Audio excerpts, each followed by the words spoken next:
Hi everyone.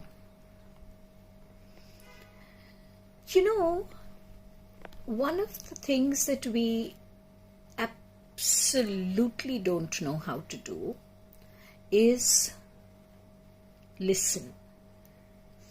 No, I mean listen when someone is pouring out their heart or when someone is merely venting. What we tend to do is interrupt that venting, interrupt that outpouring by either offering some advice, some suggestion, some guidance, or by talking about our own experiences.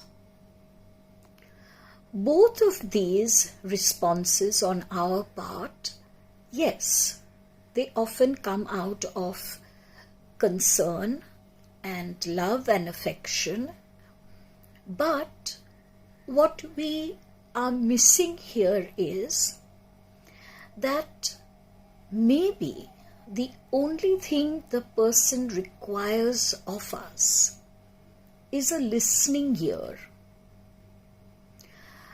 I used to fall into this trap very, very often, and I still sometimes fall into this trap and have to pull myself back. What I have found most effective are two things. One is we must allow the person to finish talking, to finish venting, to finish pouring out their heart completely.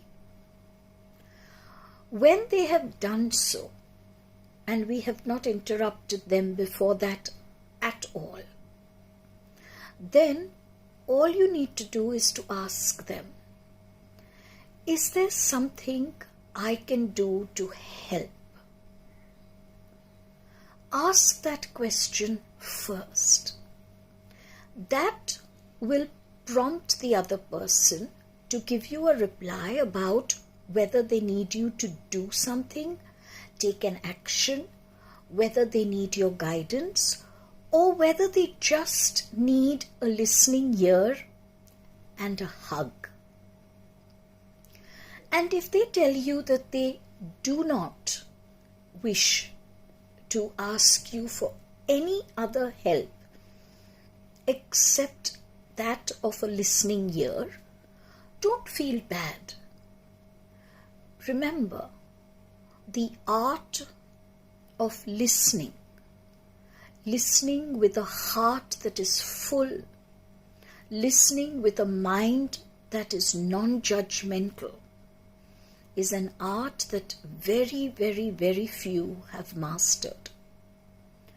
If you can master that art, you will have played a huge role in the life of your loved ones and friends. Sometimes the other person knows what to do. They have the knowledge, they have the wisdom. But just like you and I get caught, emotionally entrapped in a situation, they also do from time to time. And that is when they just need to vent. The spoken word has a tremendous power to release locked energies within us. So give the person the opportunity to speak, and the opportunity to speak completely.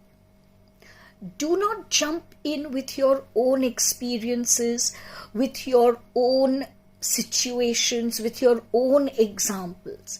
They don't want to know that at present. They don't want to hear that at present. For example, if someone has had a sad loss, all they need to do is to talk about it. They don't want you to tell them how you too have suffered from a sad loss and how you too have been able to move on. The time for that will come much later. Or you know what? It may not come at all. what is needed of you in that moment is important. You don't always have to give advice. You don't always have to comment. You don't always have to say something. What is more important than saying something is listening. Yes, if a person has come to you, stating they're coming to you for help, for advice, for guidance, then of course give them that.